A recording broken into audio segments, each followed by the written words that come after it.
The earth is old beyond comprehension. Its surface is a canvas of shifting stone, a restless theater where oceans rise, mountains crumble, and continents drift like forgotten rafts upon an endless sea of time. In its 4.5 billion years, the planet has ridden and erased countless chapters, each one a story etched in rock, only to be swallowed by fire and buried beneath the weight of new worlds. In this silence of ages, species have risen in waves. Trilobites once marched across alien seafloors.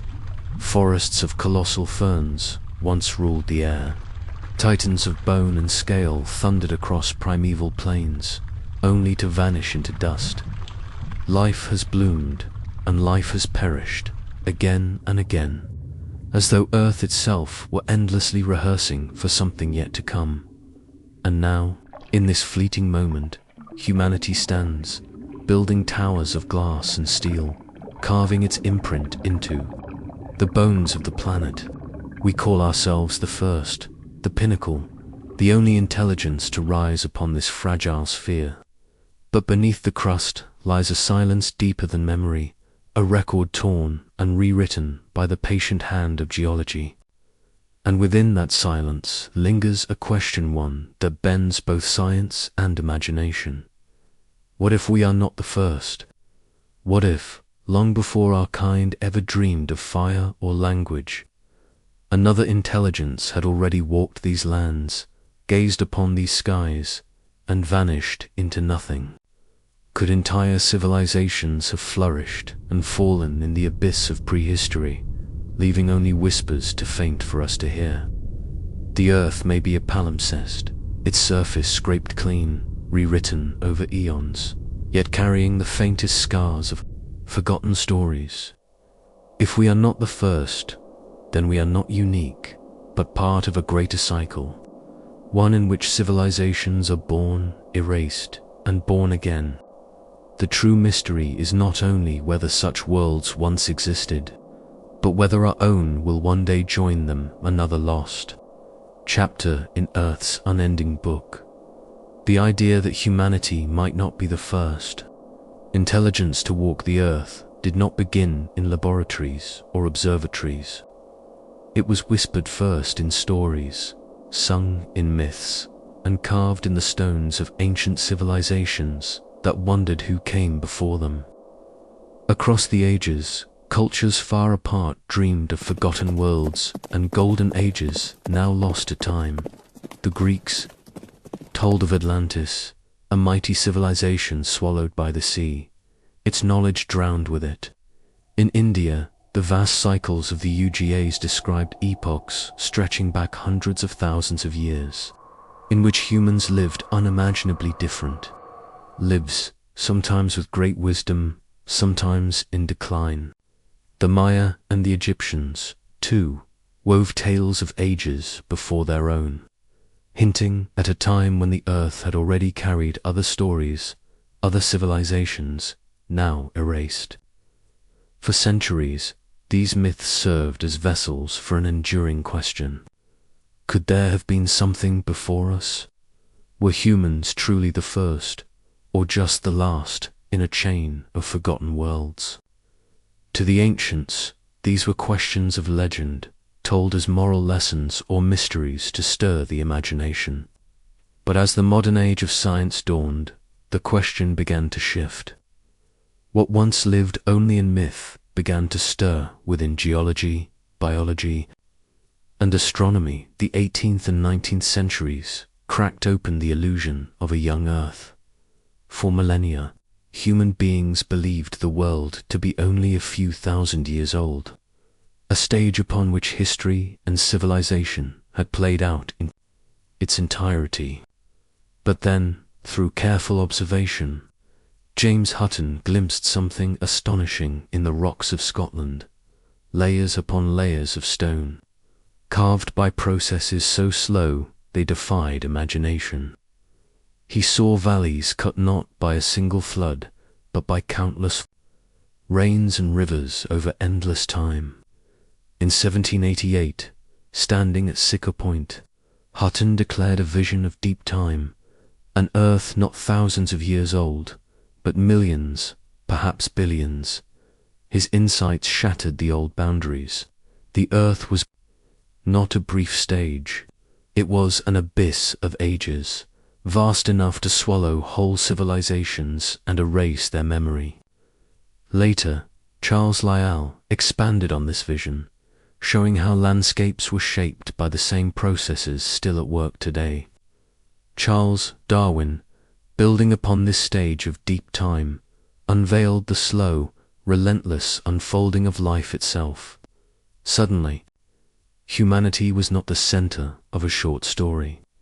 It was a late arrival in a saga billions of years old. This new awareness was both liberating and humbling. The Earth was ancient beyond comprehension. Species had risen and fallen like fleeting actors in a play far larger than humanity. Extinction events marked great turning points, moments when nearly all life had been swept away. The trilobites, once rulers of the seas, were gone.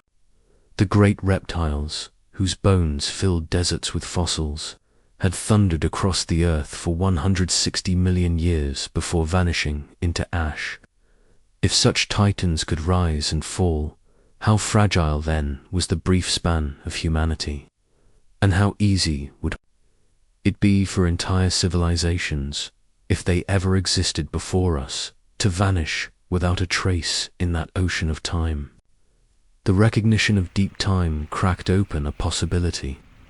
If Earth's story stretched back billions of years, then what assurance was there that civilization had only appeared once? The rocks carried no voices, but in their silence they hinted at questions more profound than myth had ever dared.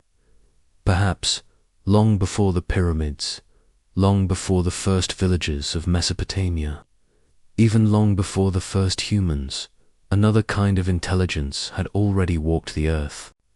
Now reduced to whispers, pressed flat beneath the crust of stone, the fossil record became the Earth's own library of memory, though one written in fragments, torn pages scattered across time. It revealed that life was not a steady march toward progress, but a fragile experiment, repeatedly interrupted by catastrophe.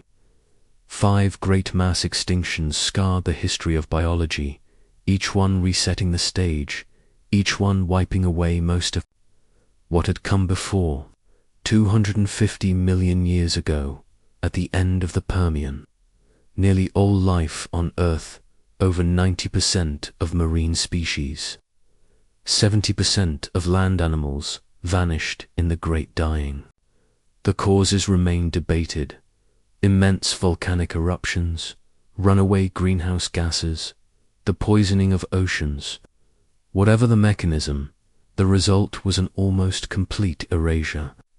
A clearing of the slate so profound that the world that followed bore little resemblance to the one that came before. 65 million years ago, an asteroid struck near what is now Chicxulub, Mexico. The sky darkened, forests burned, the great dinosaurs perished, leaving behind only birds as their living heirs. In their absence, mammals began to flourish, eventually giving rise to humans. These cataclysms demonstrated a sobering truth. The continuity of life is fragile. Entire dynasties of creatures can vanish, and the world begins again, as though nothing had ever stirred in the ages before. Within this framework of extinction and renewal, the question of civilization takes on an unsettling dimension. If intelligence had once arisen before humanity were among reptiles, mammals, or some lineage long forgotten, then its memory would likely have been obliterated by such upheavals. Firestorms, tsunamis, and tectonic upheavals would erase cities. Ocean acidification and volcanic winters would silence entire cultures. Given millions of years, erosion and plate tectonics would grind even monuments of stone into dust. In the silence of deep time, erasure is not an exception but the rule. The absence of evidence may be less surprising than the persistence of any trace at all. Modern science gave this intuition a name, geological deep time, to early thinkers like Hutton and Lyell. Deep time was the slow unfolding of processes still visible today. Rivers carve canyons, glaciers grind mountains, volcanoes build islands, and in their endless patience, they erase the works of both nature and civilization alike. To contemplate deep time is to realize that human history, with its kingdoms and empires, is as thin as the morning dew, vanishing almost instantly when set against the immensity of Earth's past. A city may stand for centuries, but a continent shifts in silence beneath it. A civilization may last for thousands of years, but the mountains themselves will collapse before the planet's story has barely begun. This recognition seeded the first scientific questions about forgotten civilizations. If the Earth was old enough to erase nearly everything, how could humanity be certain it was the first? Might entire epochs of intelligence have come and gone, their voices buried beneath the crush of stone? Myths told of golden ages before our own, but the rocks themselves remained silent.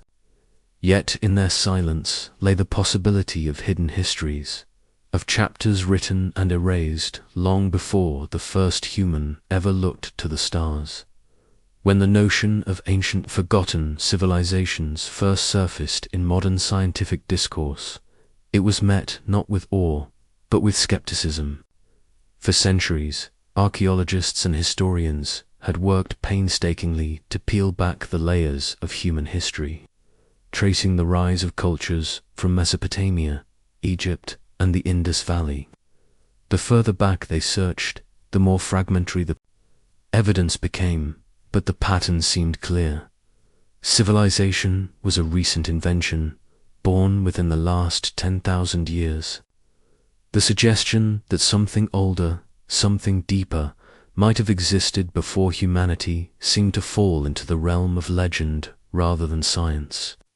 Atlantis, Lemuria, the lost worlds of myth, these names carried more weight in fantasy than in geology, and so, when scientists like Gavin Schmidt of NASA's Goddard Institute and astrobiologist Adam Frank posed the Silurian hypothesis in 2018, the immediate response was cautious, almost defensive.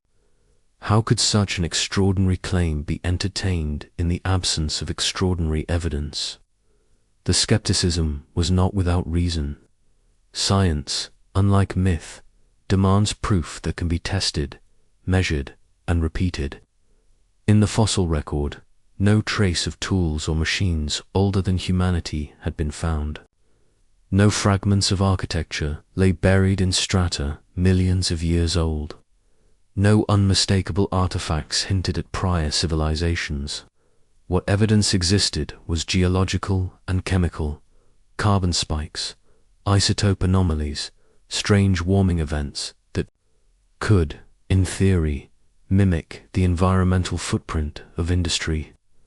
But those same anomalies had plausible natural explanations, from volcanic eruptions to ocean circulation shifts. Without a smoking gun, the hypothesis risked collapsing into speculation. Scientists also feared the shadow of pseudoscience. The 20th century had seen a flood of unfounded claims: crystal pyramids in Atlantis, alien architects of the pyramids, and lost continents that never existed. To open the door too widely to the idea of pre-human civilizations risked inviting a tide of myth dressed as fact. Caution was not only reasonable, it was necessary to protect the integrity of scientific inquiry. The burden of proof rested heavily on those who asked the question, and the weight of that burden was immense.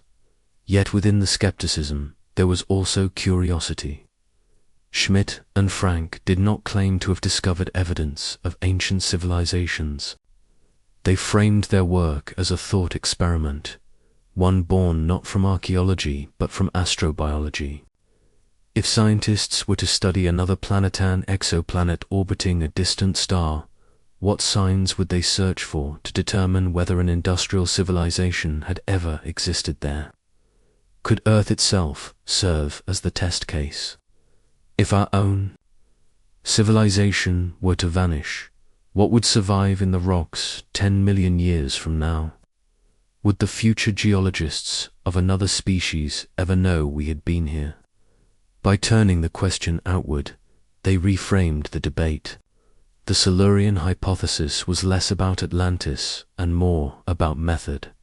How to detect civilizations across time, whether on Earth or among the stars. The scientific reluctance to embrace the idea of pre-human civilizations was shaped not only by the absence of evidence, but also by the long history of extraordinary claims that failed under scrutiny. In the 19th century, when geologists first uncovered tools and bones buried in ancient sediments, many were quick to assign them to impossible ages, imagining humans walking among dinosaurs or crafting artifacts in times far older than the species itself. But these claims often crumbled when studied more closely. A chipped stone mistaken for a tool revealed itself as a product of natural fracture. A bone thought to be carved by ancient hands was weathered by water or gnawed by animals. Such errors taught scientists the danger of confirmation bias, the tendency to see what one hopes to see. With that memory, modern researchers grew cautious. The Silurian hypothesis was different in intent. Its authors did not point to a single artifact or fossil as proof. Instead, they asked a quieter, more difficult question. What would proof even look like? Over millions of years, nearly all traces of a civilization would be erased. Cities would crumble and be buried. Metals would corrode and return to dust. Only subtle fingerprints might remain, anomalies in carbon cycles, unusual concentrations of rare earth elements, synthetic molecules buried in sediments. These were not the grand relics of myth, but faint chemical whispers, the kind that might survive across eons. To search for them required not speculation but method, not belief but measurement. Still, the mainstream reaction was restrained. Without direct evidence, the hypothesis seemed destined to remain a curiosity on the fringes of planetary science. The comparison to extraterrestrial intelligence was inevitable. The search for extraterrestrial intelligence, or SETI, had for decades scanned the skies for signals that might reveal civilizations beyond Earth. No signals had been found, yet the search continued, driven by the recognition that absence of evidence was not evidence of absence. The universe was vast, the odds immense, and silence was no proof that intelligence had never arisen elsewhere. By applying the same reasoning inward, Schmidt and Frank suggested that Earth itself might be no different. Silence in the geological record did not necessarily mean there had never been another intelligence. It might simply mean the traces were too faint, too subtle, or too easily erased. Carl Sagan once warned of two dangers. The arrogance of assuming humanity was unique, and the credulity of believing every unproven claim. The balance between these two cautions framed the first scientific reactions. To dismiss the idea of ancient civilizations outright risked repeating the errors of those who once denied the immensity of deep time or the reality of continental drift. To accept it without evidence risked falling into myth. Between those extremes lay the most difficult ground, to acknowledge the question as worthy, even urgent, while demanding a standard of proof as high as the ages themselves, to understand the caution surrounding the Silurian hypothesis. One must step back into the history of science itself, to the many moments when radical ideas were first ridiculed before becoming foundations of knowledge. When Alfred Wegener proposed continental drift in 1912, suggesting that continents had once been joined and later drifted apart, he was met with disbelief. The mechanisms he proposed were incomplete, the evidence scattered, and his theory was dismissed by most geologists of his time. It took decades, and the discovery of plate tectonics, before his vision was accepted as truth. Similarly, the concept of deep time was once unthinkable. To many in the 18th century, the Earth could not possibly be older than a few thousand years. Yet the rocks themselves, layered in patient silence, forced open the imagination. In these cases, skepticism gave way to revolution. But such revolutions were rare, and for every one that proved true, countless others collapsed under the weight of speculation. The Silurian hypothesis hovered at the edge of this tension. It asked not whether Atlantis was real, nor whether myths of golden ages could be trusted, but whether science itself was prepared to test the unthinkable. Could the rocks reveal not only extinctions and climates, but also the faint afterimage of intelligence? To many scientists, the challenge was less about imagination and more about methodology. What instruments, what measurements, what data would suffice? Without clear criteria, the question risked being dismissed as untestable and therefore unscientific. Yet that was precisely the strength of Schmidt and Frank's approach. They offered criteria signatures that could, in principle, be measured, signatures that future research might pursue. By doing so, they gave shape to what had once been only myth. And still, the reaction remained cautious. Skepticism is the lifeblood of science, the shield that protects it from illusion. To admit the possibility of ancient civilizations was one thing, to declare it likely was another. The public, fascinated by mysteries and drawn to tales of lost worlds, often blurred the line between evidence and story. Scientists, wary of fueling pseudoscience, kept their distance. And yet, quietly, the hypothesis began to circulate. Not as a claim, but as a thought experiment that revealed something deeper about human knowledge. Perhaps its greatest impact was not in proving that ancient civilizations had existed, but in forcing science to confront its own limitations. What did it mean to say that no trace had been found? Was the absence of evidence the end of the question, or was it only the beginning, an invitation to look more closely at the silence itself? The first reactions revealed not just doubt, but an unease, as if the very idea of hidden civilizations tested the boundaries of what science was willing to ask. The echoes of the Silurian hypothesis reached beyond geology and into astronomy, where the search for other intelligences had long unfolded in a parallel silence. For decades, SETI had scanned the cosmos for signals, radio waves, laser pulses, artificial patterns hidden in the noise of stars. The silence they found was haunting, and it gave birth to the Fermi paradox. If life is common, if intelligence is not unique, then where is everyone? Why does the universe appear so empty? For Schmidt and Frank, the Earth itself became a mirror of that paradox. If civilizations had risen and fallen here, across the abyss of time, then perhaps silence was not evidence of absence at all. Perhaps silence was the inevitable consequence of time itself. The comparison resonated. Just as SETI asked what traces alien civilizations might leave behind, the Silurian hypothesis asked what traces would survive of us. Imagine, they suggested, a geologist 50 million years in the future, whether human or otherwise. What would remain of the 21st century? Cities would be gone, ground to dust by weather and tectonics. Roads would vanish, bridges collapse, satellites fall from orbit. Even plastics, so durable in our eyes, might crumble into chemical residues scattered in sediments. Nuclear waste might leave isotopic scars. Carbon emissions might leave spikes in the geological record, but even these markers would blur with time. A planet reshaped by glaciers or volcanic flows could erase nearly everything. The lesson was stark. Even if we are the first, our memory is fragile.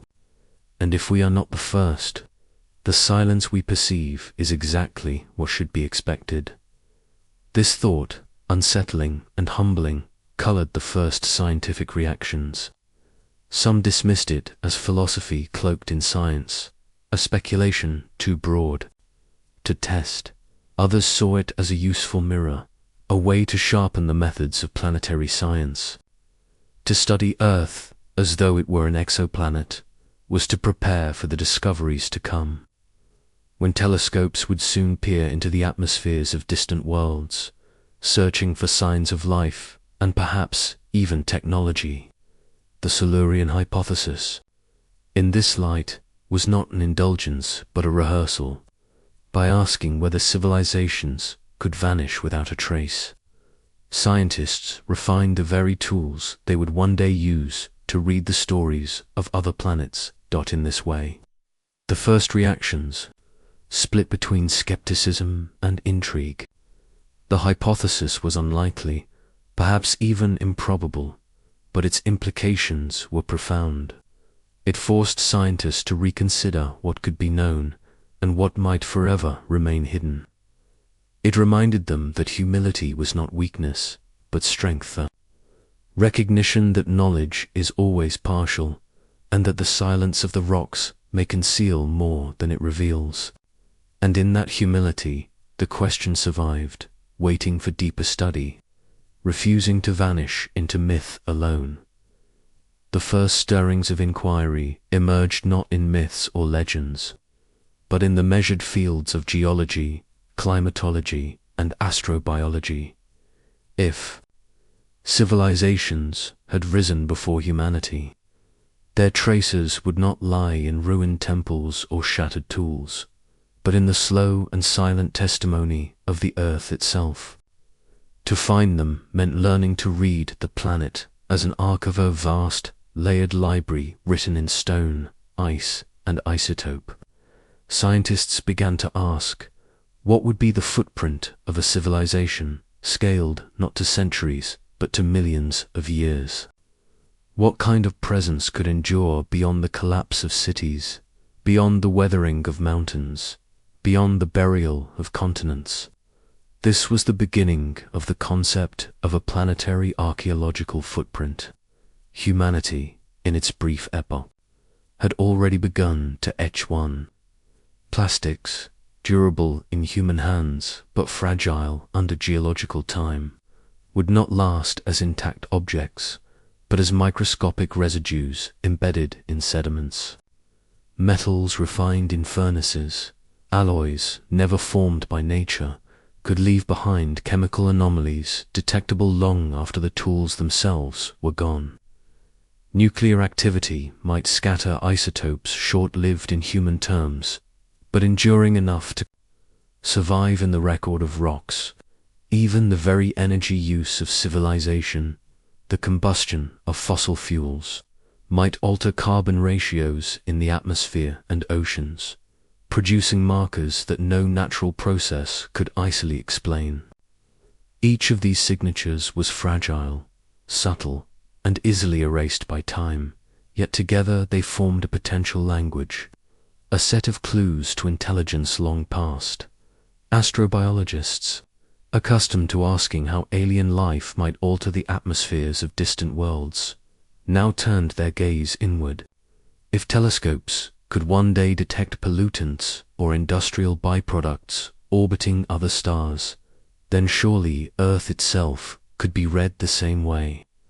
Could the story of civilizations, both real and hypothetical, be hidden in the isotopic whispers of deep time? It was a daring question, balanced between the rigor of science and the abyss of speculation. The early investigations were cautious but profound. They did not seek to prove the existence of vanished civilizations. They sought instead to define what evidence would even look like, and whether Earth had preserved it. The answer was uncertain, and the stakes were immense. To find nothing was expected. To find something, anything, would alter humanity's understanding of its place in time forever. The geological record, vast yet incomplete, became the stage upon which this investigation unfolded. Rocks are not eternal. They are restless, driven by tectonics, recycled into new forms. Oceans open and close, mountains rise and crumble, continents drift like immense rafts upon molten seas. Across tens of millions of years, the surface of the earth is renewed, erased, written over. To search for civilizations within this shifting archive is to hunt for shadows painted on moving water, and yet, not all traces vanish. Fossils themselves prove this. Most living beings, upon death, dissolve into the soil without memory, their forms devoured by decay. Only the rarest conditions, sudden burial, mineral replacement, the silence of an anoxic lake preserve the bones, shells, or imprints of life. Entire ages of creatures have been lost forever, known only by fragments that survived against impossible odds. If biology, so abundant, left so little, then what hope was there for civilization, far rarer and perhaps far more fragile still? Scientists knew that survival was selective, not impossible. Certain markers had greater chances of endurance. Fossil fuels themselves were proof. Vast layers of coal and oil, the compressed memory of ancient forests and plankton, transformed into black reservoirs beneath stone. If industrial societies had existed before, their energy use might have left behind unusual chemical residues. Carbon isotopes shifted in patterns, consistent with mass combustion. Nuclear technology, though fleeting in human scale, could scatter. Isotopes like plutonium-244, with half-lives long enough to survive tens of millions of years. Even rare mineral synthetic compounds unknown in nature might linger as oddities within ancient strata. These too could serve as fossils, not of biology but of industry. Climatologists contributed another perspective. Civilization leaves not only artifacts, but atmospheres. The sudden rise of greenhouse gases, the spike of methane, the abrupt warming, or acidification of oceans all could be fingerprints of technological activity. Models suggested that such anomalies, even if blurred by time, might still be detectable in the sedimentary layers of the planet. To seek them was to read the air of lost ages, preserved in stone, as if the planet itself remembered the breath of its inhabitants. Yet the deeper the scientists looked, the more they confronted the vastness of deep time. Subduction recycled the seafloor every 200 million years, swallowing its records into the mantle. Erosion scoured continents, glaciers scraped valleys. Bare volcanoes buried landscapes beneath molten floods. Civilization, no matter how advanced, might dissolve into this endless cycle, its traces scattered like dust in the tide of geologic eternity. And so the search was not for certainty, but for possibility, a willingness to listen to the Earth's memory, faint and fractured though it may be. If a civilization had thrived in a forgotten epoch, its memory would rest not in monuments, but in anomalies. Science learned to search for the subtle rather than the grand. Tiny deviations in chemistry, sudden departures from the expected rhythm of Earth's cycles, could whisper of intelligence. The Silurian hypothesis, so named for the deep time. it invoked did not claim that such civilizations existed. Instead, it offered a framework. If they had, what traces might endure? It was not a proclamation of lost histories, but an experiment in method, an invitation to test the improbable with discipline. One candidate marker was isotopic change. Humanity's industrial age has already altered the balance of carbon isotopes in the atmosphere and oceans, a signature known as the Swiss effect. Future geologists, millions of years hence, would detect this unmistakable scar in sediment layers, recognizing the combustion of fossil fuels by ratios that nature alone would not produce. If humanity could imprint such a signal in mere centuries, might another intelligence, millions of years before, have done the same? To answer this required probing ancient cores of sediment and ice, dissecting them for irregularities that spoke louder than natural processes. Plastics too were considered. While few polymers could survive intact across tens of millions of years, their degradation products, long-chain molecules broken and fused into new forms, might persist as microfossils. Already, geologists speak of a plasticlomerate, a new rock born of melted plastic fused with stone, washing ashore on beaches in the Anthropocene. If humanity leaves behind such synthetic geology, could a similar layer, now buried, signal a civilization before ours? The thought carried a quiet unease. Perhaps such traces are invisible not because they never existed, but because the Earth has folded them away. Astrobiologists added perspective by looking outward. On exoplanets, industrial civilizations might reveal themselves through atmospheric anomalized gases like chlorofluorocarbons, unnatural yet stable, betraying technological processes. If telescopes can one day detect such alien signatures across light years, then Earth itself must be readable. In the same way, the parallel was striking. The methods designed to find intelligence in the stars could, in theory, uncover intelligence hidden in our own past. The challenge lay not in imagination, but in rigor. Every potential clue had to be distinguished from countless natural processes that could mimic it. Volcanoes, wildfires, and asteroid impacts leave chemical scars of their own. To claim civilization would require evidence far beyond coincidence. Yet even without discovery, the act of asking reshaped science. It demanded humility before the vastness of time, and it sharpened the tools used to understand the Anthropocene itself, by defining how civilization might appear in the rock record. Scientists were also learning how humanity would be remembered or forgotten. The deep time of Earth is an ocean of erasure. Continents are not fixed, but restless plates that drift, collide, and sink. Ocean floors vanish into the mantle every 200 million years, carrying their stories into the fire below. What remains on the continents is carved by rivers, shattered by earthquakes, and buried by the slow accretion of sediment. To expect civilization to endure across these cycles is to expect footprints to survive the tide. And yet rare things do survive precisely because survival is rare.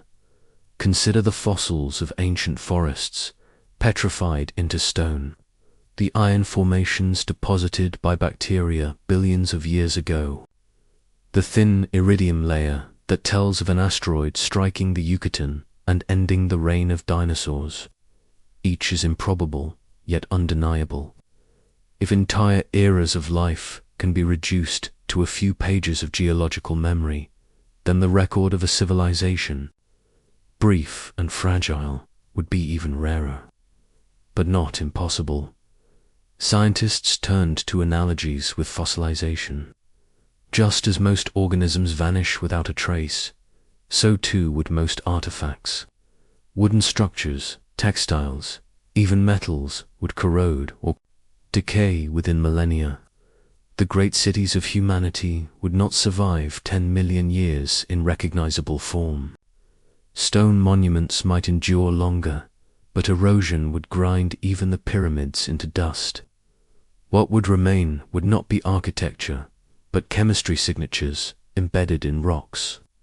The way ancient life is remembered by isotopes and mineral shifts, rather than by skeletons alone. This perspective reframed the search. To find civilization in deep time is not to look for ruins, but for changes in the planet itself. Industrial activity might alter nitrogen cycles in soils.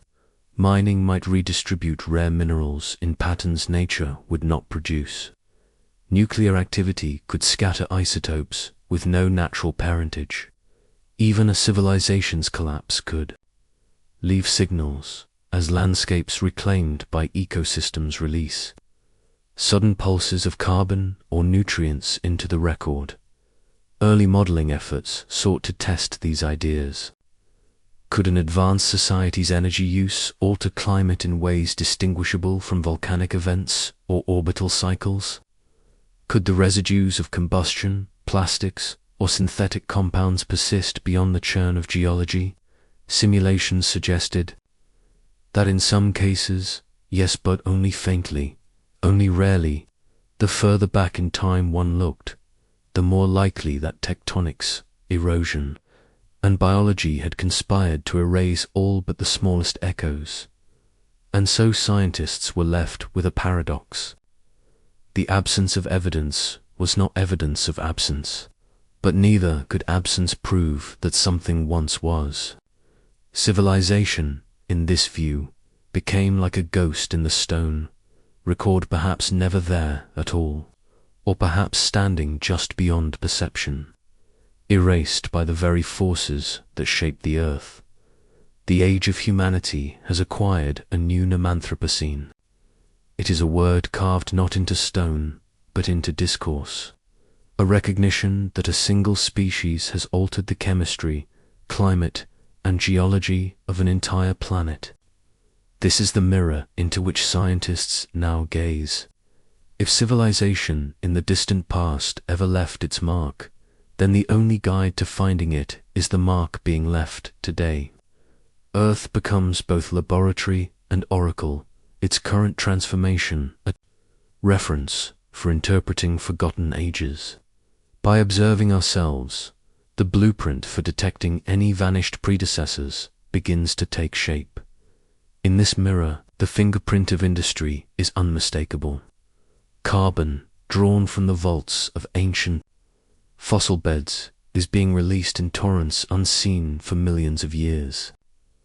Measurements reveal atmospheric carbon dioxide rising at a rate more rapid than any natural event in Earth's long story. Ice core records show no precedent within the span of hominid existence. Geologists compare these curves not only to volcanic epochs, but to mass extinctions, the Permian, the Triassic, the Cretaceous's fiery end. And most strikingly, they draw parallels with a mysterious event 56 million years ago, the Paleocene thermal maximum, when sudden warming swept across the planet, oceans acidified, and ecosystems convulsed. The Petem leaves behind a thin, strange horizon of clay and altered sediment, marked by a sharp spike in carbon isotopes. Its origin remains debated, perhaps a colossal release of methane hydrates, perhaps volcanic activity, perhaps something more elusive. To modernize, the curve of carbon resembles the one now being written by human hands. The resemblance unsettles, for it suggests two things at once. First, that industrial civilization leaves a distinct and measurable scar. Second, that nature itself can sometimes mimic such a scar, producing a puzzle for those who would search for intelligence in stone. This ambiguity is at the heart of the investigation. If a future civilization were to examine Earth millions of years hence, would they distinguish the industrial fingerprint from the roar of natural upheaval? Would they see the hand of technology in the isotope record, or only another sudden fever in Earth's long, restless body? The Anthropocene forces such questions into clarity, for it demonstrates both the magnitude of change and the difficulty of interpretation. Plastics, synthetic molecules, and rare earth elements complicate the story further. These are not simple gases, easily confused with volcanic emissions, but substances that nature has never crafted on its own. Microplastics now lodge in sediments, drifting even into the abyssal plains of the oceans. Future strata will bear their signature, perhaps transfigured by heat and pressure into strange polymers. Rare earth metals, mined and scattered for electronics, leave behind unnatural concentrations, patterns of distribution that differ sharply from geologic norms. Each is a candidate for survival, a breadcrumb trail leading from industry to archaeology. On a planetary scale, through this reflective lens, the Anthropocene is more than a crisis. It is also a case study, a demonstration of how civilization, if it rises, will be read in deep time. Humanity becomes its own experiment, and Earth its record-keeper. To understand the scope of this planetary signature, scientists turn their eyes to carbon itself, for it is the thread woven through both life and industry. Fossil fuels, drawn from the compressed remains of ancient forests and plankton, carry a distinct isotopic fingerprint. When burned, they release carbon atoms that are slightly lighter than those exchanged in natural cycles. This shift, measured in the ratio of carbon-12 to carbon-13, is a clear signal of industrial activity. Already, it stains the atmosphere, seas, and soils, embedding itself into the very tissues of plants and animals. In future rock, this isotopic anomaly will endure, a chemical whisper of combustion and machinery. But carbon is not the only marker. Methane, too, surges into the air, whether from thawing permafrost, agriculture, or leaking wells. Methane is more fleeting than carbon dioxide, yet far more potent in its heat-trapping capacity. Its sudden appearance in the geologic record is a cipher that may mimic both natural catastrophes and industrial release. Scientists studying the Paleocene-Eocene boundary find methane's fingerprints smeared across sediments. It's explosive, venting perhaps responsible for the violent warming of that age. If, in some forgotten epoch, an industrial civilization once tapped deeply buried hydrocarbons, the echoes might look eerily similar. Here lies the tension. Signals of technology and signals of catastrophe may be indistinguishable. Beyond gases, the search extends to the most improbable of survivors. Synthetic molecules and metals foreign to Earth's natural chemistry. Plastics, though fragile to sunlight, can fragment into microparticles, persisting for centuries, perhaps millennia, in sediments. Over millions of years they may not survive unchanged, but their altered forms, carbon-rich residues, or exotic microfossils could mislead or enlighten some distant observer. Likewise, elements concentrated by human industry, such as aluminum refined in impossible abundance, or rare earths scattered through electronics, will not be evenly spread. Instead, they will form strange geochemical anomalies, localized in mines, factories, and landfills, hints of a global industry etched faintly into stone. Even more enigmatic are isotopes that nature creates only sparingly. Plutonium-244, with its long half-life, has no stable source on Earth today. its presence would be an unmistakable artifact of nuclear fission. Technetium, too unstable to exist naturally, would testify to reactors or weapons. Though these isotopes decay, their traces could remain detectable in altered minerals or unusual daughter products. Scientists propose them as unambiguous signs, fingerprints of physics mastered by intelligence. Their survival, however, is uncertain, for tectonic processes grind continents into the mantle, recycling nearly all evidence on a timescale of hundreds of millions of years. Satellites provide yet another vantage point. By watching Earth from orbit, humanity has learned to see itself as alien. Cities glow at night like constellations strewn across continents. Deforested land forms geometric scars visible from the edge of space. Rivers are dammed, coastlines reshaped, deserts irrigated into green. These are the surface-level manifestations, fragile compared to the slow churn of geology, yet striking to any observer with the tools to watch from afar.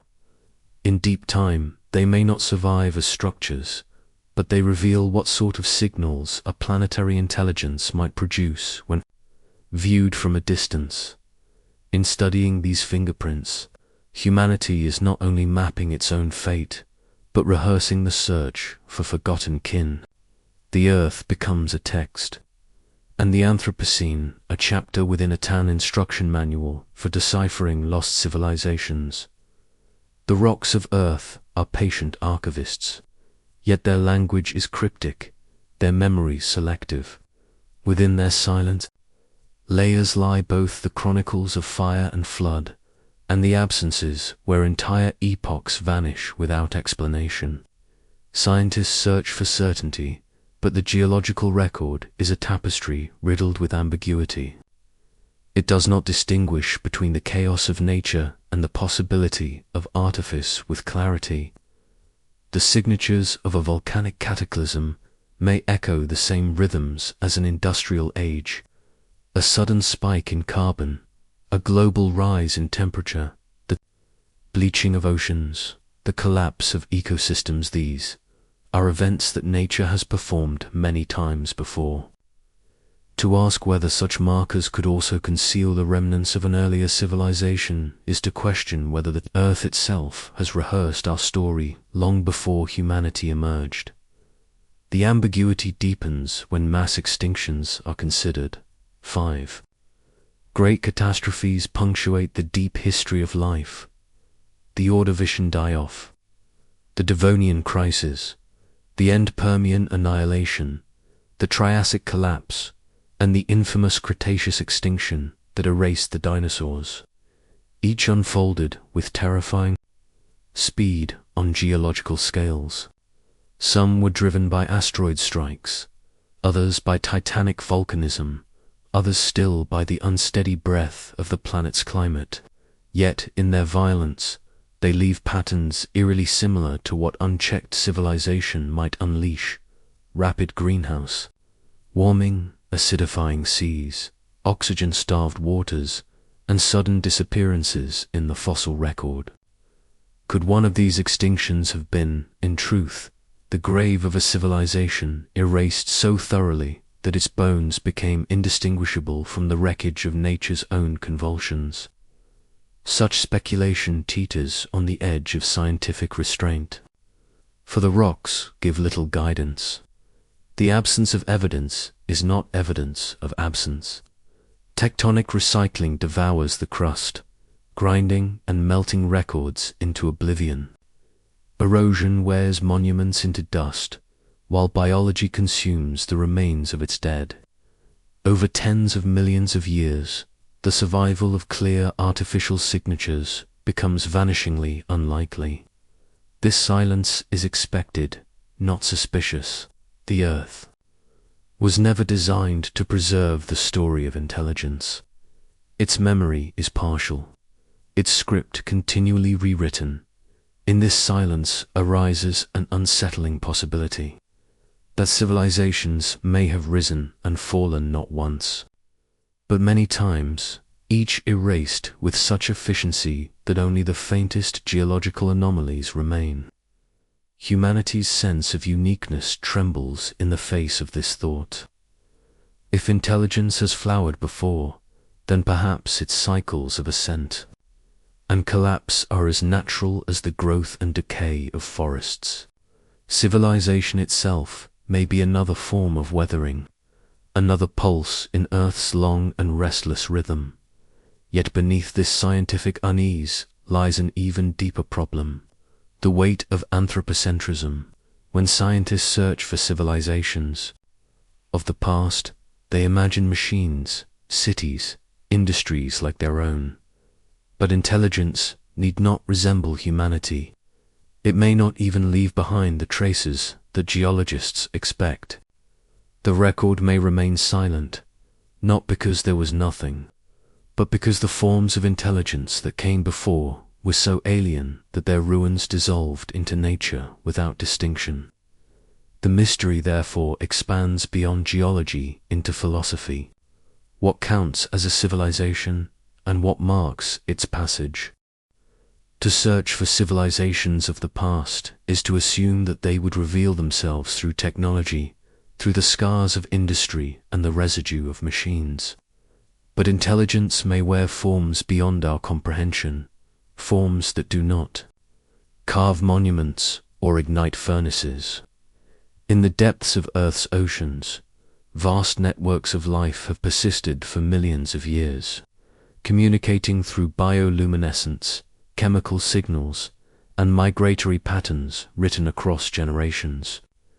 To imagine such a biosphere evolving into something greater, into a civilization of the sea, is not a leap of fantasy, but a thought experiment in humility. What if intelligence once chose the currents instead of the land, shaping a society that left no steel, no stone, no trace that could withstand the erosion of time? The record of Earth's life suggests that complexity often moves in unexpected directions.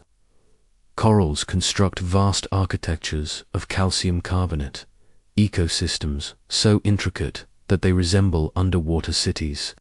Fungi form sprawling networks beneath the soil, exchanging nutrients and signals across kilometers, a kind of natural internet binding forests into a single system. Slime molds can solve mazes without a nervous system, demonstrating problem solving in the absence of brains. If evolution can generate such collective forms of intelligence today, why could it not have sculpted something far stranger in the forgotten epochs of the past?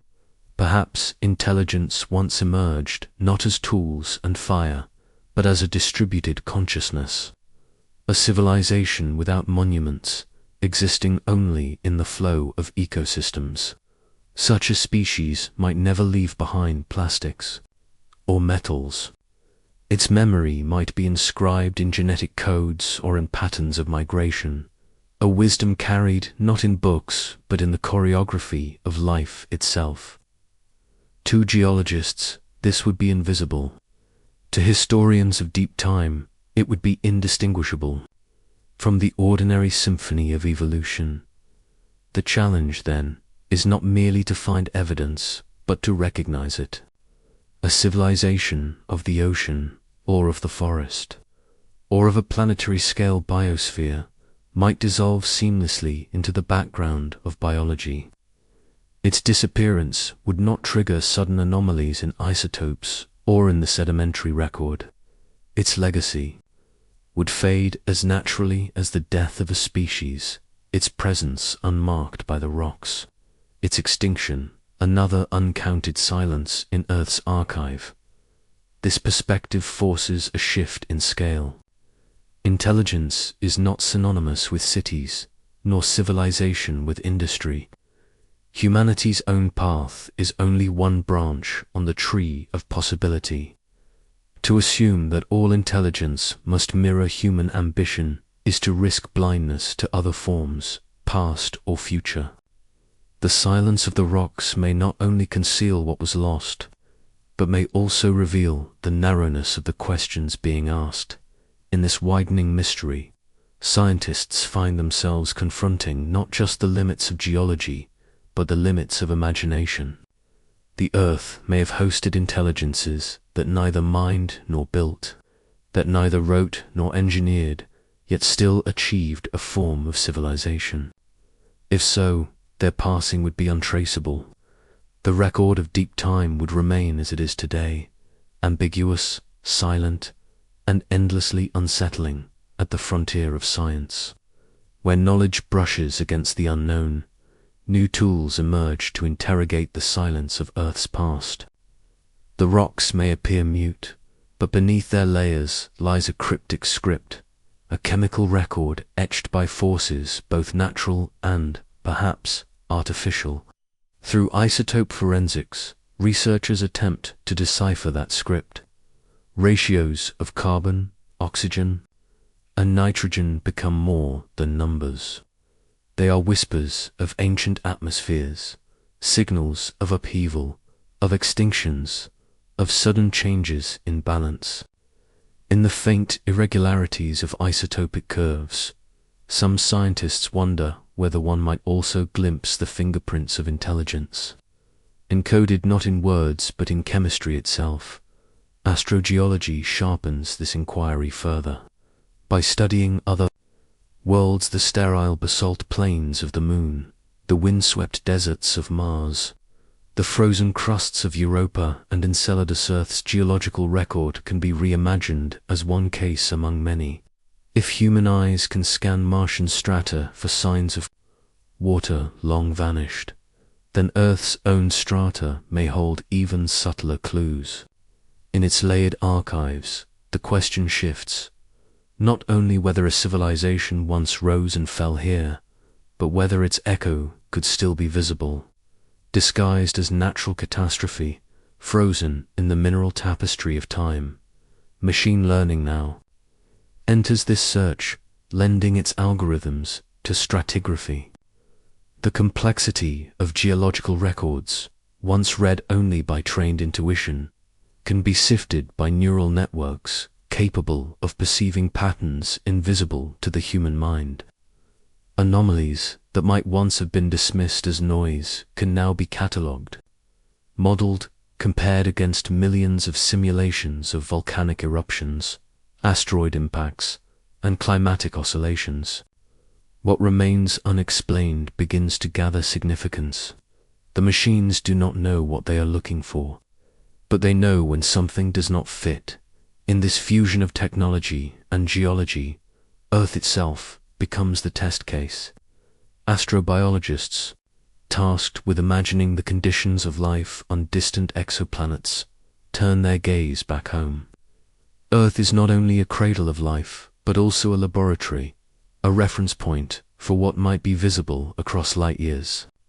If another civilization, orbiting another star, released carbon in great torrents into its skies, would the spectral fingerprints be recognizable from afar? If it altered its surface with metals or plastics, would those imprints endure long enough to be detected by alien astronomers? These questions circle back to Earth. If such traces are sought elsewhere, then surely they can be sought here. Buried within our own deep time, the perspective becomes stranger still when inverted. Imagine an alien probe descending upon Earth 50 million years from now. Its instruments sweep across sediments, reading isotope ratios, elemental abundances, fossil distributions. What would it conclude of humanity's age? Would it see only a sudden carbon spike, a mass extinction event no different from the others in Earth's long catalogue? Or would it detect something more, the peculiar chemistry of plastics, the unnatural isotopes of nuclear decay, the scars of planetary engineering that whisper of a civilization both brilliant and impermanent? Beyond the chemical fingerprints of isotopes and the mineral archives of rock, science peers deeper into the very scaffolding of physics itself. Here arises the question of quantum traces, whether the manipulations of an advanced civilization, could imprint themselves not upon landscapes alone, but upon the laws of matter that govern them. In particle accelerators today, human beings probe the smallest scales, smashing atoms to glimpse the fleeting lives of quarks and leptons. Such experiments, scaled across millennia, could, in theory, alter the balance of isotopes or seed rare particles within the Earth's crust. If intelligence endures long enough, might its touch be recorded not only in stone, but in quantum echoes that resist the erasure of time. Some theorists have speculated about the survivability of technological artifacts at the subatomic level. Radiation signatures, displaced ratios of uranium and plutonium, even trace anomalies in crystal latticeor could serve as silent witnesses. Unlike monuments, which weather and collapse, or metals, which corrode and vanish, quantum scars might persist beyond comprehension. To detect them would require instruments not yet invented, methods that push science into realms where falsifiability begins to blur. But to stand at the threshold of such questions is itself a form of inquiry, a recognition that intelligence may leave marks invisible to the naked eye. This speculation widens when considered against the grand thought experiments of astrophysics.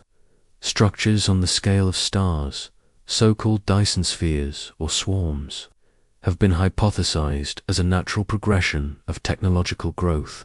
None have been confirmed, though searches for anomalous starlight continue. If such feats of planetary engineering are possible beyond Earth, then subtler versions might also exist here, in forms that erode into geological scars. A rerouted river system, a realigned orbit through geoengineering, a planetary scale signature, erased by collapse, could be swallowed by natural processes until only the faintest residue remains. Earth may have once been rewritten by hands now lost, leaving puzzles that masquerade as ordinary geological upheavals. The comparison returns inevitably to the Fermi paradox, the enduring silence in a galaxy expected to be abundant with life. Why, if intelligence is common, do its signs remain invisible? Perhaps the answer lies not in the absence of civilizations, but in the blindness of our methods. Humanity looks outward with telescopes, seeking radio waves and megastructures, while overlooking the possibility that even on Earth, intelligence could have risen and vanished undetected. If we cannot see the shadows in our own soil, what confidence do we have in recognizing them across interstellar gulfs? Laboratories attempt to compress these unimaginable scales into experiments. Sediments are subjected to artificial pressures. Temperatures are cycled at accelerated rates. Plastics are entombed in simulated strata to observe their long-term decay. These simulations seek to answer a sobering question. How long will the evidence of human civilization endure? The results suggest both fragility and persistence. Metals dissolve, plastics fragment, but isotopes linger. Radioactive decay leaves distinctive fingerprints, while altered carbon cycles record themselves in stone. Even in collapse, civilization may not vanish entirely, may endure as a ghost in the geology. The scientific record, vast and meticulous, offers a sobering reminder. Despite the mysteries whispered by rocks and oceans, there remains no credible evidence of civilizations predating humanity. Each anomaly, every unexplained layer in the strata, finds itself eventually woven into the fabric of natural explanations. For the mainstream geologist, the story of Earth is not one of lost empires, but of fire, ice, impact, and time. The crust bears scars not of machines or monuments, but of shifting plates, volcanic upheavals, and celestial collisions that scarred the surface long before minds evolved to contemplate them. One of the most compelling examples is the Paleocene thermal maximum, a dramatic warming event 56 million years ago. The sudden spike in global temperatures, the acidification of oceans, the collapse of ecosystems at first glance, it almost resembles the imprint of reckless industry. Yet no factories burned then, no cities consumed fossil fuels. Instead, geologists attribute it to vast releases of carbon, perhaps from undersea methane hydrates destabilized by shifting climates, or from volcanism tearing rifts into the seafloor. In the stone record, the event resembles what human industry now creates. But the mainstream interpretation is clear. It was nature itself that played the role of architect, not an ancient intelligence. Similar stories unfold in other mass extinctions, whether the Ordovician, the Permian, or the Cretaceous, all carry signatures explainable through natural cataclysms. Shifts in orbital cycles, described by Milankovitch theory, have driven ice ages and warm periods without fail. Asteroid strikes, like the Chicxulub impact that ended the age of the dinosaurs, leave unmistakable evidence. Iridium spikes, shocked quartz, crater scars half a continent wide. Volcanic provinces such as the Deccan Traps testify to Earth's internal violence, unleashing carbon and sulfur in quantities no civilization could match. In every case, the mainstream view insists natural processes suffice. No hidden architects are required to explain the upheavals of deep time. To many scientists, the resilience of Earth's systems stands as further testimony. The planet appears almost self-regulating, a vast organism in balance. James Lovelock's Gaia hypothesis, while not universally accepted in its more literal sense, captures a truth. Feedback loops in climate, chemistry, and biology weave a web of stability that sustains life even after immense shocks. Civilizations may rise and fall, but Earth itself endures, erasing all but the faintest traces. This resilience means that if prior civilizations had existed, the evidence would need to be extraordinary and unmistakable, irreducible to natural causes. So far, none has been found. This caution reflects not dismissal, but discipline. In science, extraordinary claims demand extraordinary evidence. Myths of Atlantis or vanished golden ages, while culturally rich, cannot substitute for data measured in isotopes and fossils.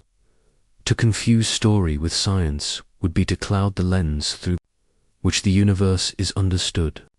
And yet, even within the mainstream, a quiet admission lingers. The question remains worth asking, not because evidence demands it, but because humility insists upon it. Earth is old, older than imagination, and certainty has humbled every generation that dared claim it. The anomalies that spark speculation often dissolve under closer examination. Layers of unusual isotopes, abrupt warming periods, or sudden biodiversity shifts might seem, at first glance, to hint at artificial interference. But the tools of modern geology, chemistry, and paleoclimatology are formidable, and they consistently point to processes that require no intelligent hand. The PETM remains the archetype. Carbon isotopes show a sharp negative excursion, evidence of a vast release of light carbon. Methane clathrates, buried beneath the seafloor, can destabilize under warming conditions, releasing their contents in catastrophic bursts. Combined with volcanism along the North Atlantic igneous province, the warming event can be explained without invoking hidden civilizations. What appears extraordinary becomes natural. Once seen through the lens of deep time processes, the same pattern holds for other climatic upheavals. During the Permian Triassic extinction, often called the Great Dying, over 90% of marine species vanished. To some, the scale of devastation might suggest deliberate or industrial interference, but geochemical evidence points to Siberian volcanism unleashing immense volumes of carbon dioxide and sulfur dioxide, altering climate and chemistry on a planetary scale. Oceans stagnated, anoxic waters spread, and life teetered on the brink. There was no machinery, no stacks, only fire pouring from Earth's mantle in relentless waves. Even the rhythms of ice ages and warm interludes, once mysterious, now reveal themselves in orbital mechanics. The slow cycles of eccentricity, axial tilt, and precession alter the distribution of sunlight, reshaping climate every 100,000 years or so. These Milankovitch cycles are written into ice cores and sediment layers, their periodicity unmistakable. Where earlier generations might have seen cosmic design, modern science sees celestial geometry, operating silently and without purpose. Asteroid impacts add another layer of violence, carving scars, both visible and hidden. The Chicxulub crater, buried beneath the Yucatan, bears witness to one such moment when chance altered the course of evolution. Iridium spikes in sediments across the globe mark the event like a signature, paired with the global ash layer and shocked quartz that betray unimaginable force. This, too, could resemble the traces of a catastrophic weapon, were it not so thoroughly accounted for by natural physics. Earth's history is littered with such calamities, yet each one fits within the framework of planetary processes to mainstream science. These explanations do more than close doors, they protect the rigor of inquiry. If every anomaly were explained away by invoking civilization, the method would collapse under unfalsifiable speculation.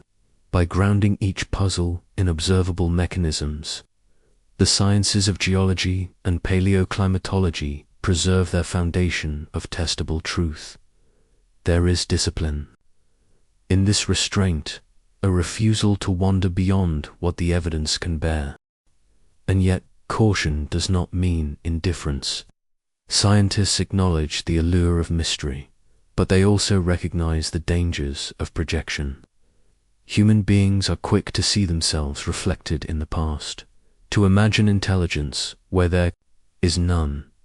But in deep time, nature alone has been enough to sculpt worlds, to raise and destroy forests, to reset the oceans again and again.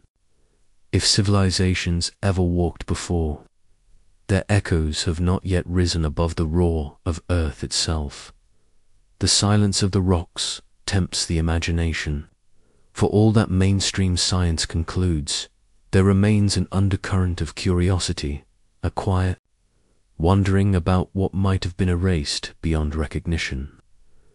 Earth is a planet of ceaseless renewal, where oceans grind continents into sand, where tectonic plates recycle the crust, and where wind and water erase most traces of the past. In such a restless world, even monumental achievements could vanish, swallowed by the churning mantle or buried beneath kilometers of sediment. This is where speculative thought begins, with the possibility that civilizations may once have existed in ages, so remote that all evidence has been ground away by deep time. Some researchers have allowed themselves to ask whether an advanced culture, perhaps one predating even the rise of mammals, could have flourished and disappeared without leaving obvious artifacts. Tectonic recycling ensures that the oldest oceanic crust is no more than 200 million years old, fleeting instant compared to the age of the planet. Even continental rocks, older and more enduring, are fractured, metamorphosed, and eroded until their stories blur. Against this backdrop, the absence of evidence may not be final proof, but merely the consequence of nature's relentless erasure. the imagination does not stop there. Paleontologists have, at times, speculated, with cautious humor but genuine curiosity, whether certain lineages might have developed forms of intelligence parallel to our own. Dinosaurs, ruling the Earth for over 160 million years, evolved remarkable complexity in their social and sensory behaviors.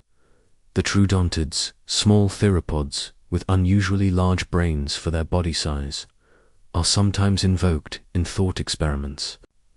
Had the Cretaceous extinction not occurred, could they have developed a civilization, shaping tools, altering their environment, and leaving behind traces that would now be lost? Similarly, the ocean holds its own enigmas. Cephalopods, octopuses, squids, cuttlefish demonstrate advanced cognition, problem-solving, and even tool use. In a different evolutionary trajectory, could they have built societies that left no fossilized ruins, no stone to remember them by?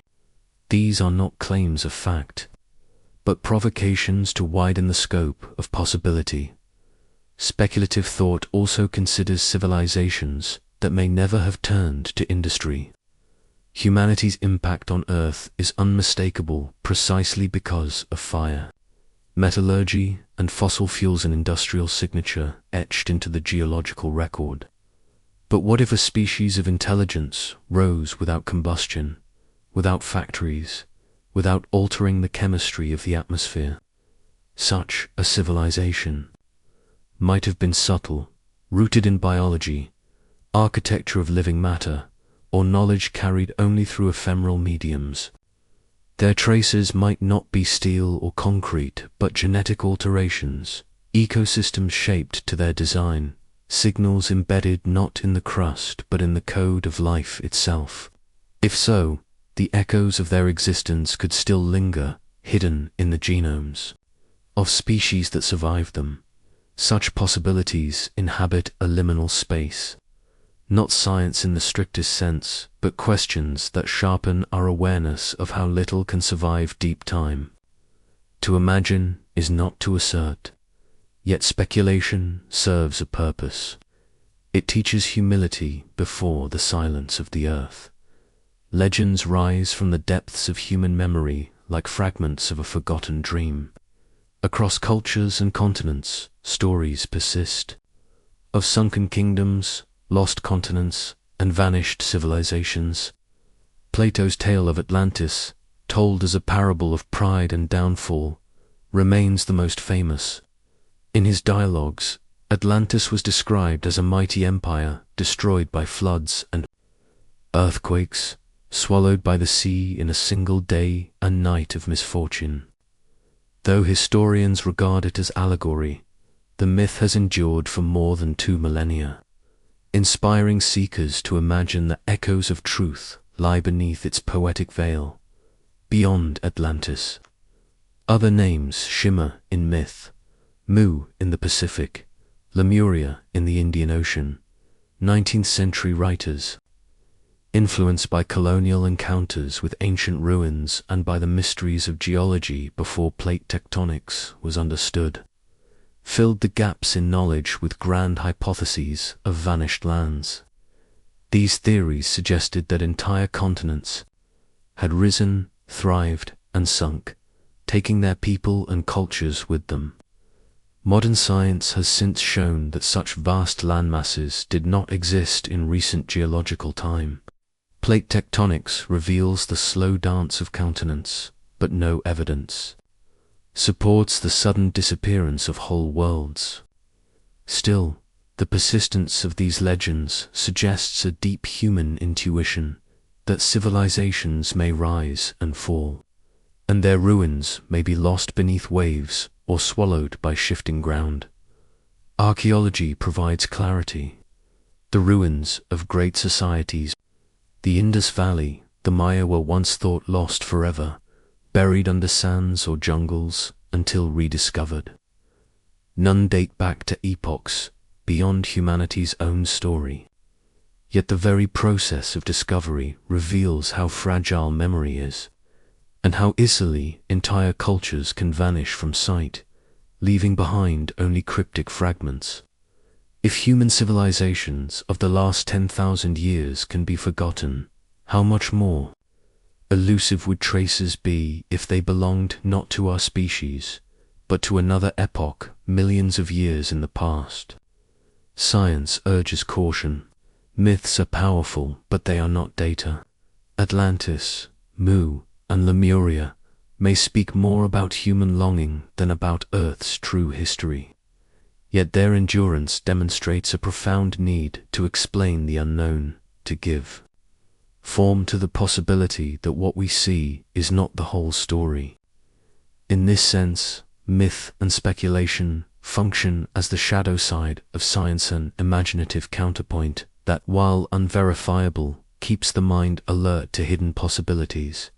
When viewed through geology's patient lens, myths become less about continents that sank overnight and more about metaphors for catastrophe and renewal. Ancient peoples lived close to forces that dwarfed them: earthquakes, volcanic eruptions, floods, and their stories preserved awe and terror in symbolic form. Yet, behind metaphor, one question lingers. If natural cataclysms could erase human societies, what might they have done to hypothetical civilizations long before humans ever walked the earth? The legends may not be true in a literal sense, but they whisper to science. Be careful not to mistake silence for certainty. In the quiet language of stone, Earth preserves its oldest secrets. Every layer of sediment, every buried horizon of shale or limestone is a sentence in the planet's vast autobiography. To read it requires patience, measured not in years, but in eons. And yet, in recent decades, science has begun to invent new tools to decipher these cryptic pages with greater precision than ever before. One of the most powerful methods lies in the study of isotopes, subtle variations in the atoms themselves, locked inside ancient rocks. By measuring the ratios of carbon, oxygen, or nitrogen isotopes, geologists can reconstruct climates long vanished, track the burning of forests, or even detect the signatures of global catastrophes. In this forensic record, the line between natural change and something more unusual becomes a delicate threshold. The Silurian hypothesis, proposed by researchers in 2018, asks a provocative question. If an industrial civilization had once existed on Earth millions of years ago, would its ghost still be legible in isotopes today?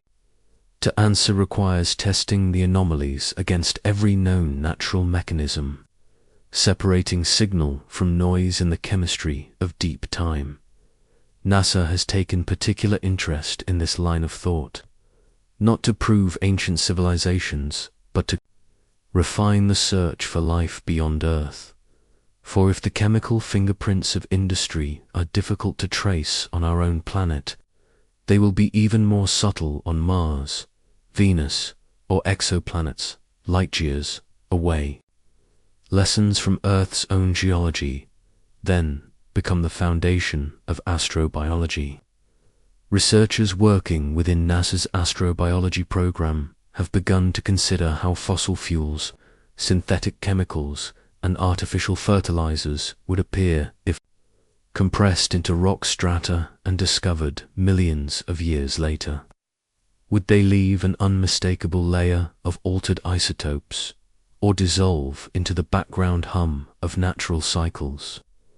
The answer may define how we search for technosignatures across the galaxy. To sharpen this search, scientists are turning to algorithms. Machine learning, once designed for recognizing faces or predicting markets, is now being trained to scan stratigraphic data. Vast libraries of geological records, once read painstakingly by hand, can now be parsed in moments by artificial intelligence. Patterns invisible to the human eye emerge, subtle fluctuations in isotope ratios, or recurring rhythms in sediment deposits that may suggest forces beyond ordinary volcanism or orbital cycles. It is here, in the marriage of human curiosity and machine perception, that the possibility arises of noticing anomalies that would otherwise remain buried in noise. Each flagged irregularity becomes a question marker point for deeper drilling, further sampling, more careful analysis. These efforts converge in deep drilling projects, where kilometers-long cores are drawn up from beneath the seafloor or continental crust. Each core is a vertical journey through time, spanning hundreds of thousands or even millions of years. Within them lie the ashes of ancient volcanoes, the traces of meteorite impacts, and the gradual rhythms of ice ages advancing and retreating. If anything unnatural once marked Earth's story, these cores are among the few places it could still reside. The challenge lies not only in finding anomalies, but in ruling out the infinite creativity of geology itself, which can mimic almost any signal. The search for hidden histories is no longer confined to geology alone.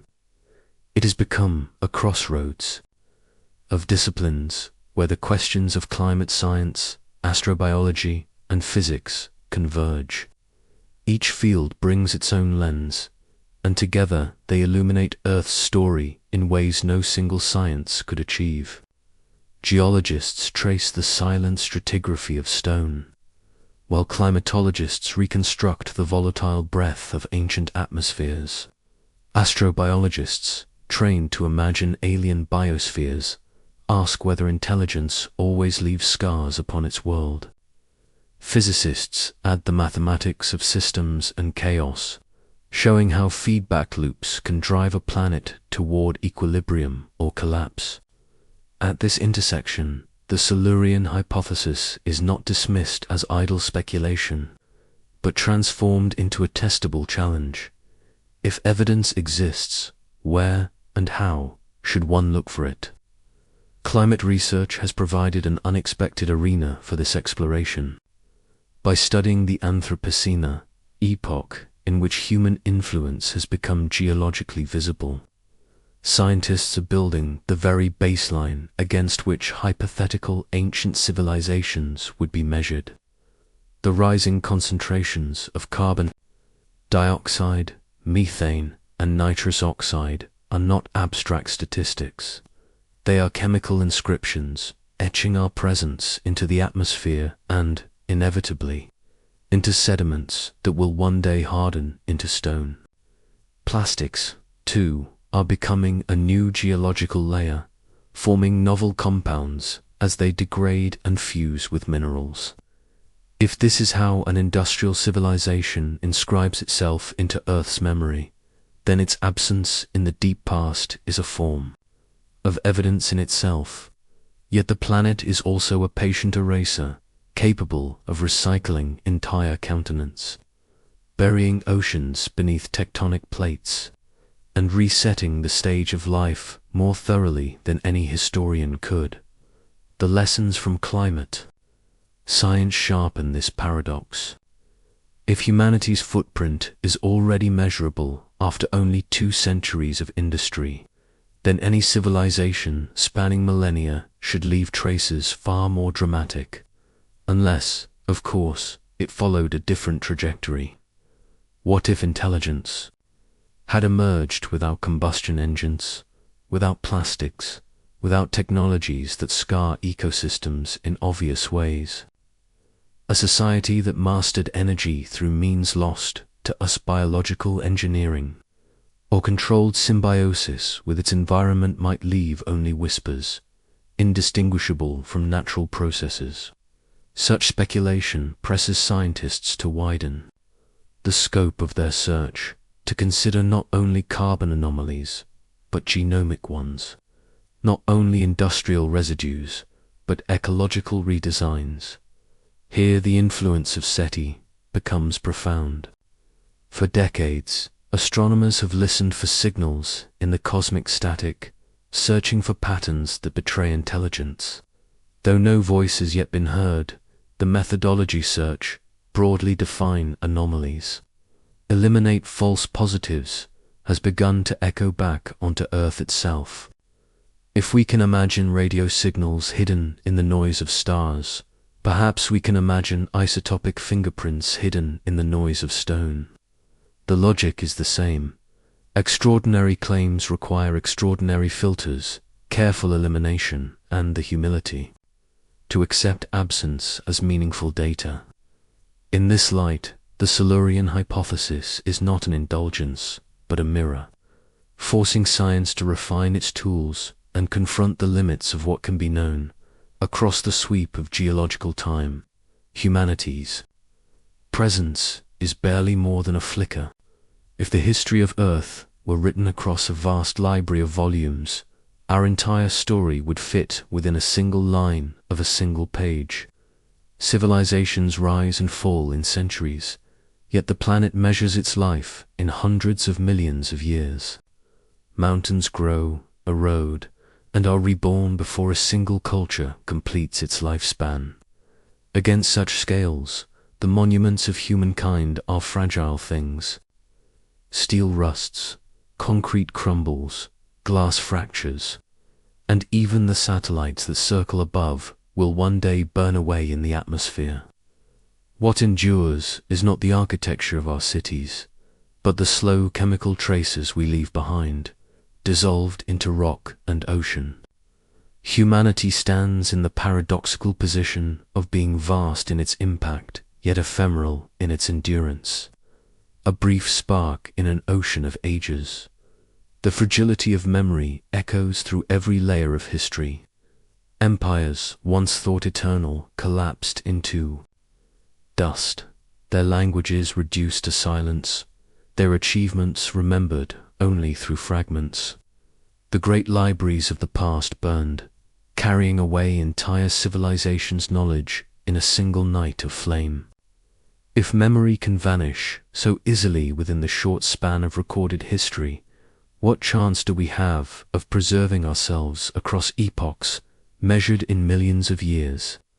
The rocks keep their secrets with a brutal economy, erasing far more than they reveal. Continents shift, oceans close, volcanoes drown landscapes in fire, and glaciers grind the surface to dust. To imagine our own civilization's survival in such a process is to confront a sobering truth. Permanence is an illusion. What we call history is only the thinnest crust atop an abyss of forgotten ages.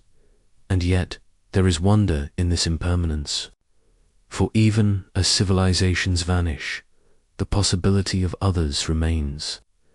If humanity is the first intelligence to rise upon this planet, then we are pioneers, carving the inaugural chapter in a book billions of years long.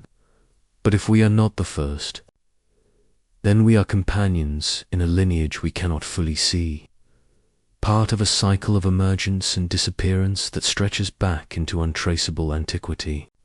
Either possibility is humbling. To be the first is to bear the responsibility of beginning. To be one among many is to share in a vast continuum of life's attempts to know itself. In both cases, the truth is the same. Existence is fragile, and the duty to preserve is undeniable. Deep time confronts humanity with awe as much as with fear. It reveals a cosmos where civilizations may be layered like forgotten dreams, each written over the last, each erased until only the faintest imprints remain.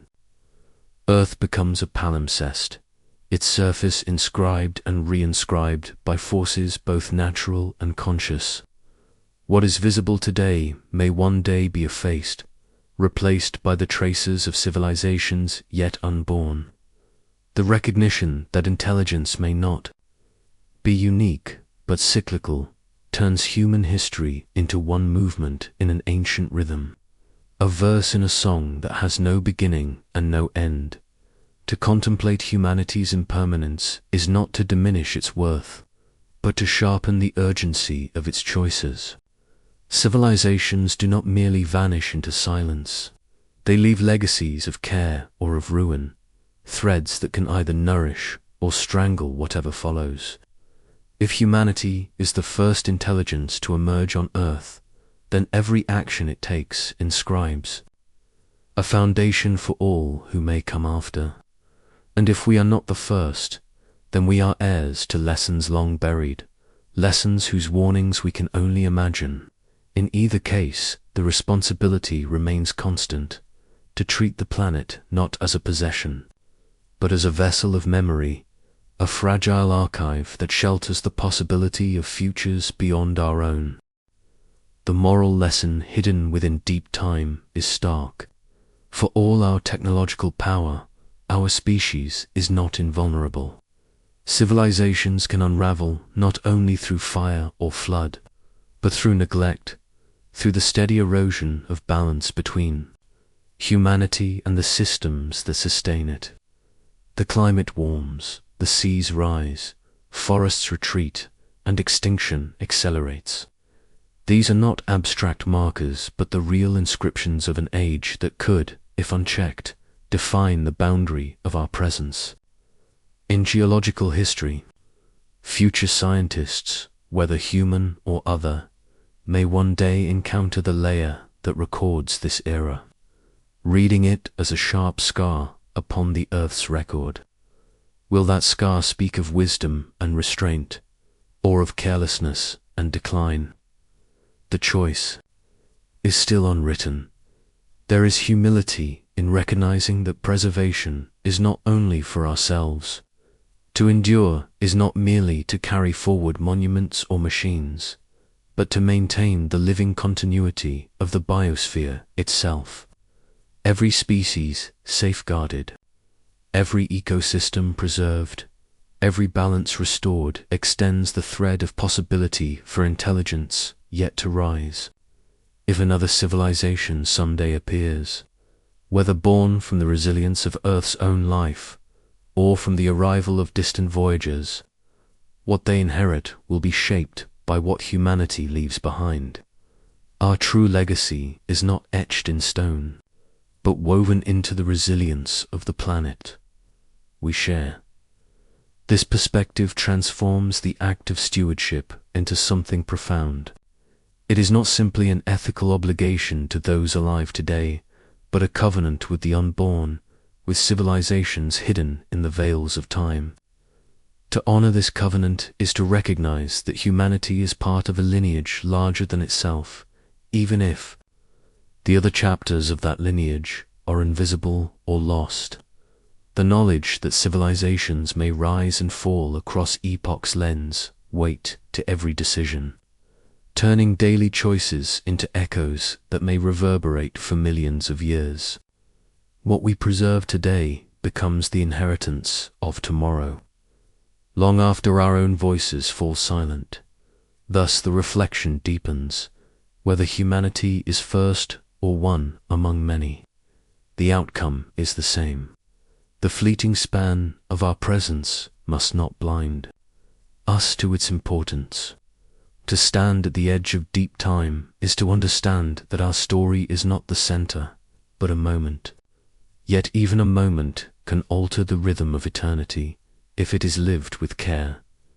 The earth itself can be imagined as a palimpsest, an ancient manuscript written upon and erased countless times. Each civilization, if more than one has existed, would be a line of script fleetingly inscribed upon its surface. Glaciers act as erasers, grinding countenance back into silence. Oceans rise and fall like tides of ink, covering and uncovering what was once etched upon the land.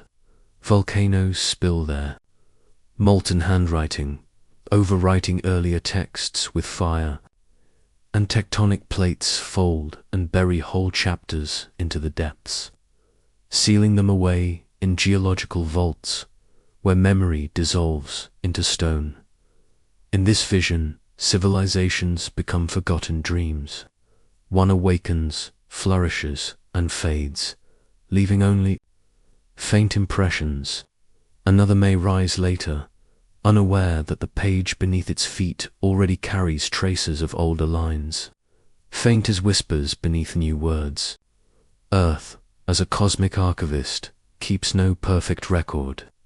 It preserves only fragments, isotopes in sediment, the fossilized curve of a shell, the subtle chemistry of ancient air trapped in ice. It is a selective scribe, keeping only what chance allows, and so the record of intelligence, if it has occurred more than once, may be as fragile as breath scattered, erased, rewritten. This image humbles the mind, for while human beings build with steel, glass, and stone, the span of deep time dwarfs all such ambitions. Skyscrapers crumble to dust in centuries, cities vanish beneath forests in millennia, and only mountains endure beyond. Even then, mountains themselves eventually erode into the sea, their memory carried as grains across the ocean floor. The permanence humanity imagines in its monuments is but a temporary mark, a note written in sand before the tide. Yet this transience does not diminish meaning, it deepens it. A fleeting inscription is still part of the manuscript. Its brevity does not negate its significance. To exist at all in such an immense theatre of time is itself extraordinary. Each civilization, however short its verse, contributes to the epic poem of the planet. Even if intelligence is cyclical, appearing and vanishing like the turning of seasons, every cycle alters the whole, shaping what follows in subtle ways. A vanished civilization may leave no temples, no tools, no maps, but it may alter ecosystems, change atmospheres, guide evolution. Its script may be invisible to the eye, yet still present in the unfolding of later lines. This metaphor of Earth as palimpsest invites reflection on humanity's own place in the manuscript. The words written now are fragile, but they can echo forward in ways unseen. If humanity is erased, its script will not vanish entirely. Carbon laid into sediments, altered isotopes in rocks, traces of plastics or metals may whisper of a presence once here. And if life one day begins to dream again, perhaps it will pause over these faint inscriptions, wondering, as we do, whether others once came before in the silence between erasures. In the faintest lines that survive, there is a reminder: civilizations are temporary, but the story of Earth is eternal, written and rewritten without end. The possibility that intelligence itself is cyclical is both unsettling and profound. Evolution does not move with a single arrow, nor is it a straight ascent. It meanders, experiments, and erases. In one age, dinosaurs dominated the skies and forests, their vast presence filling every ecological niche. In another, mammals rise, their warm-blooded persistence opening new paths for thought and complexity.